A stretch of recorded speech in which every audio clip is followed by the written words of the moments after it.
This is 33 Thomas Street, right in the heart of Manhattan. A towering, windowless monolith, pitch black at night. A 20th century fortress, built to withstand a nuclear blast.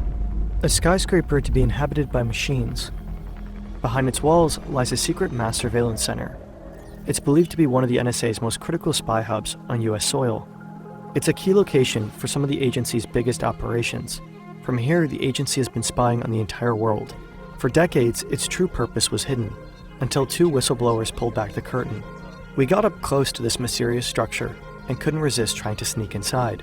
The security guard is still there. She has not moved. This is the insane story of the NSA skyscraper.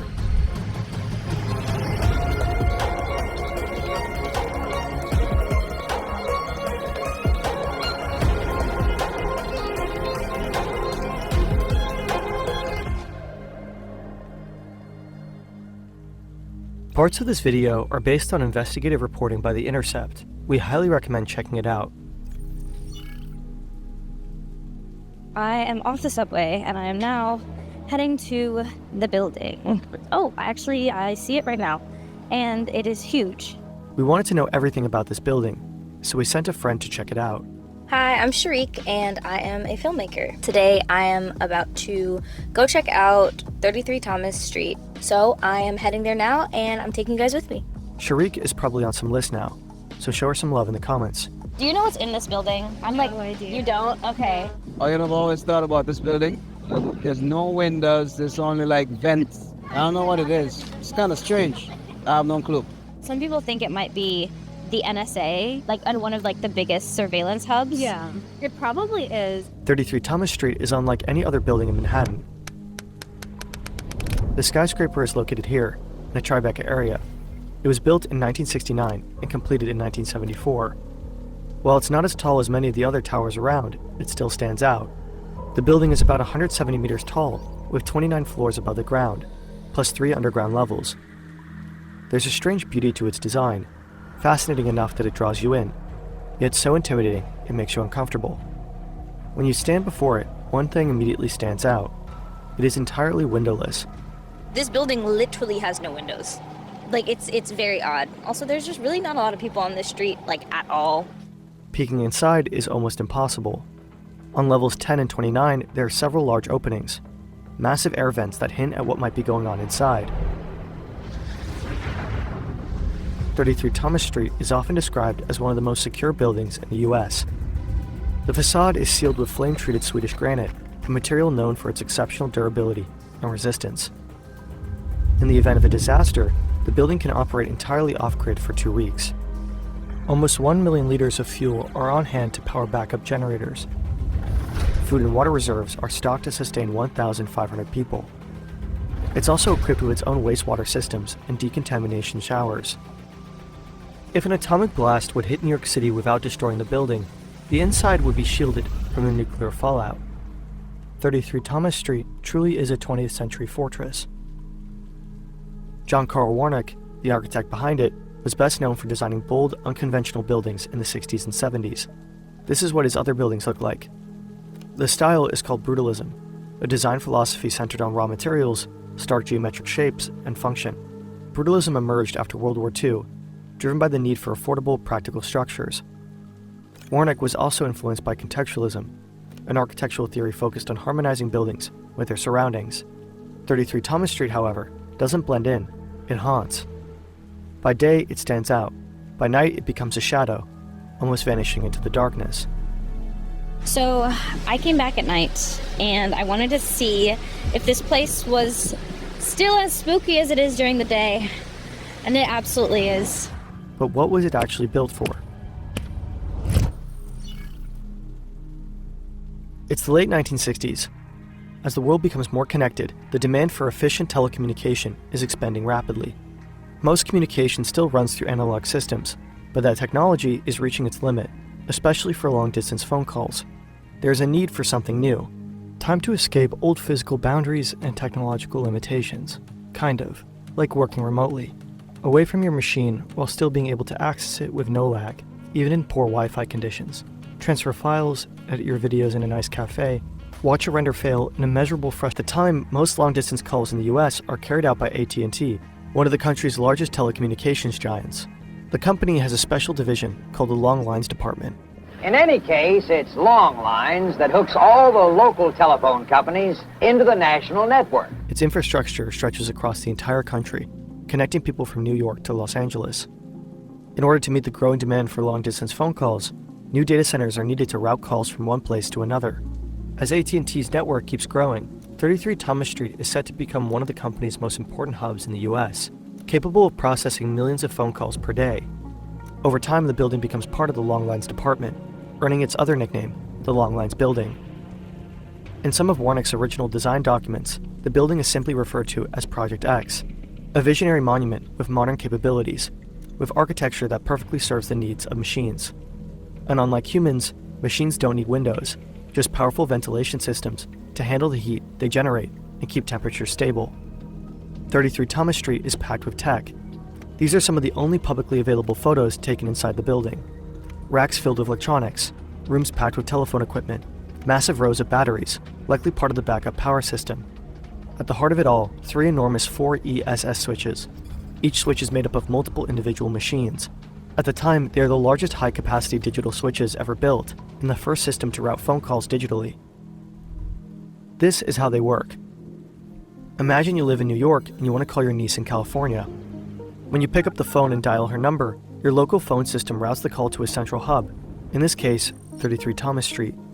Inside, your voice is digitized and passed through a switch that sends the calls to its destination. The 4ESS switching machines are smart. They automatically select the best path to route your call across the network, a major innovation back then. Now the backbone takes over.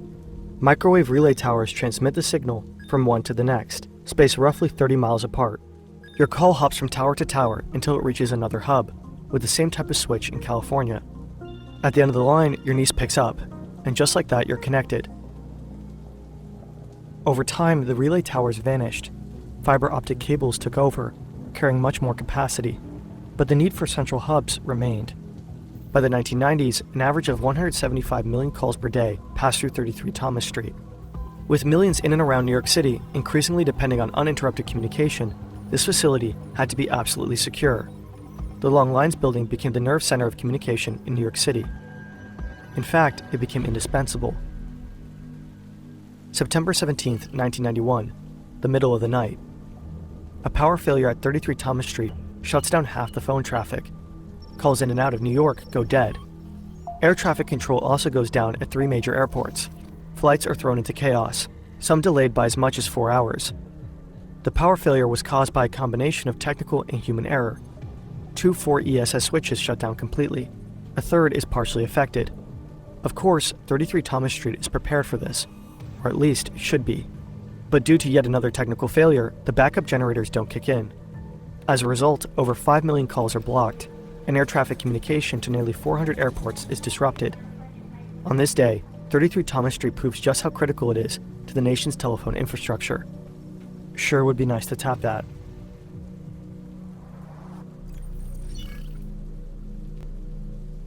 "9/11 changes the US forever. In response, the government doubles down on the war on terror. Within days, the Patriot Act passes, granting intelligence agencies broad powers to expand mass surveillance. The NSA's primary role is to gather foreign intelligence, but to do that, they need partners. It's 2003.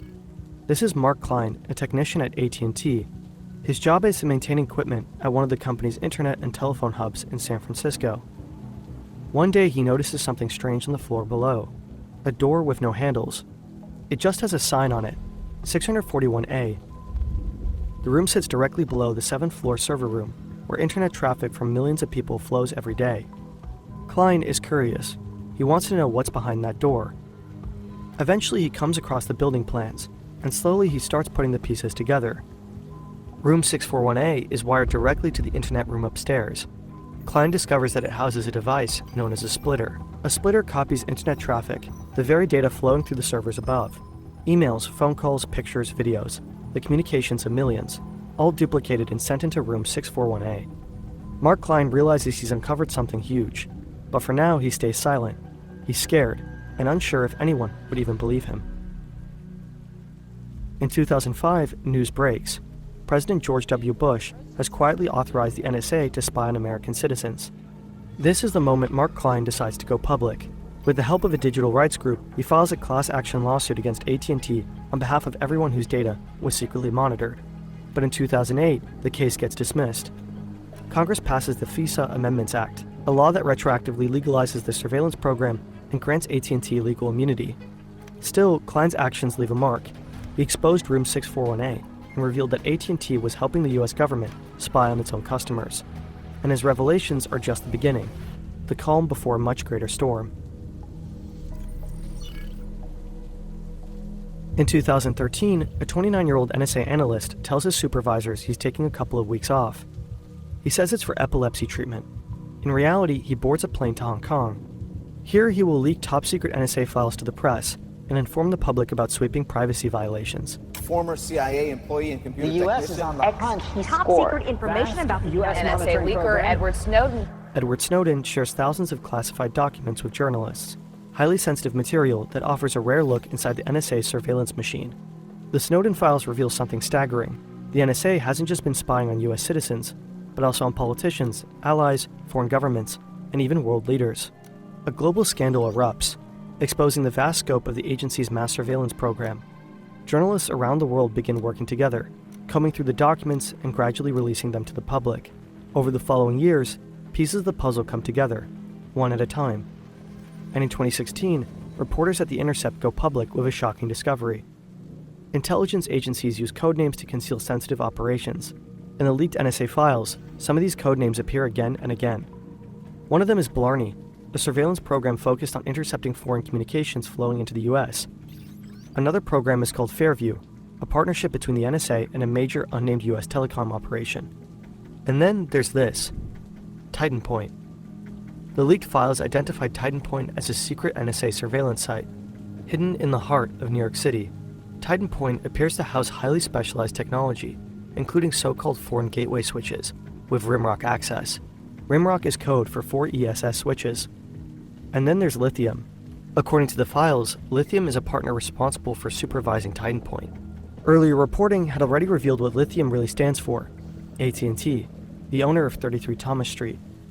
Journalists at The Intercept start connecting the dots, and they conclude that Titanpointe is a codename for the Long Lines building. Their investigation reveals that NSA has been using 33 Thomas Street as a major mass surveillance site. The building even shows up in a leaked travel guide meant for NSA agents. They're told to prepare cover stories for both family members and co-workers. Agents must also use a cover vehicle provided by the agency when visiting a site like 33 Thomas Street. According to the handbook, the NSA works closely with the FBI, which handles security at Titanpointe.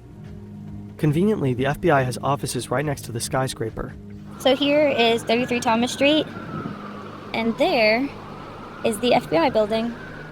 The guide also describes how to enter the building. You literally just ring the buzzer. This is an intercom here, and it's locked. And I was told I could not, and I cannot take any videos from the front. Sharik actually caught someone leaving the building. Hi! Can I ask you a quick question just for 1 minute? This is the first time I've ever been in this building. There's actually not supposed to be people in here. I just went inside and that was like the first thing I noticed. I was like, where's the natural light? I don't, people may notice my voice, but I'll just say this much. I think there's only a few people in there and it was pretty much empty. Probably just a random person, or an NSA agent with their cover story on lock. We will never know. But what exactly is the NSA doing here? According to The Intercept, there's a hidden room inside 33 Thomas Street, one that closely resembles Room 641A. In the Snowden leaks, it's referred to as a Sensitive Compartmented Information Facility, or SCIF for short. This room enables the NSA to tap into virtually all communications passing through the building. First, there are the 4 ESS switches inside the building, the routers that process millions of phone calls each day. Then, if you look at the rooftop of the building, you'll see massive satellite dishes. It's the only location in New York City where AT&T holds an official license for satellite Earth stations. These dishes are likely part of Skid Row, a surveillance system designed to intercept internet data passing between satellites. They most likely capture video calls and video conferences. All intercepted data is funneled through an AT&T interface, then sent directly to NSA headquarters in Maryland. The NSA can then access it through a system called XKeyscore. I can see who you talked to. I can see who your friends on Facebook are. I can see the text messages you sent. I can read the emails you wrote. The NSA has developed its own search engine, the kind of Google for spies. XKeyscore lets NSA agents dig deep into anyone's life. Every bit of data captured from 33 Thomas Street and other hubs is at their fingertips, ready to be searched and analyzed. Let's say I want to read John Key's email. I enter his email address, and it sends that search to every one of these sensor networks around the world. And they search their local database of metadata and content, the content of all communications that passed through these sites. AT&T cooperated with the NSA in many instances. Internal documents even praised the company for its extreme willingness to help with NSA's missions. In 2003, a secret court order allowed AT&T to help the NSA wiretap all internet communications from the United Nations headquarters in New York. To this day, AT&T never publicly acknowledged its cooperation with the NSA, or what happens inside 33 Thomas Street. I'm still very curious what it would be like to go close, but the security guard is still there. She has not moved at all. We reached out to AT&T for comment, but received no response. A 2018 report by The Intercept suggests that there are at least 8 other sites across the US, operated by AT&T, that the NSA may be using for surveillance. Chicago, Los Angeles, San Francisco, Seattle, Washington, D.C., they all look alike. Strange, windowless buildings. Architecture, not meant for people, but for machines. Machines hungry for the data of millions. To us, 33 Thomas Street, with its mysterious humming presence, remains the most interesting one of them all.